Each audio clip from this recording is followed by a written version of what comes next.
When I hear Hollyleaf, I think of a girl with the world against her and the definition of just teenage rage within the Warrior Cat series. She holds so much anger and confusion in her body, which just kept building up throughout the books, eventually reaching her breaking point with Ashfar and her family, and I can't blame her for it. From the very first book, we gather that Hollyleaf is very set on following the warrior code. She was ready to serve, jumping from medicine cat apprentice to wanting to be a warrior and then eventually become leader, trying to find her purpose within the clan. We can see as the audience that this is a cat very set on tradition and ideals. Her finding out that she was the only one out of her brothers to not be a part of the three, and then also finding out that her being born to begin with was completely defying the warrior code that she's been, dedicating her whole life to at this point.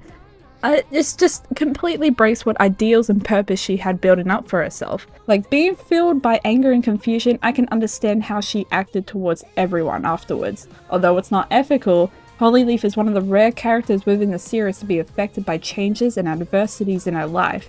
She's technically the Marita and Melanie Martinez of the fucking Warrior Cats series. And I love her, and I will defend her for my life. And she did us a favor by killing Ashfar. He was a cunt. I feel like Hollyleaf is pretty much one of the rare cases in the Warrior Cats writing where she's affected by the changes in her life, and her reacting negatively to those changes makes sense.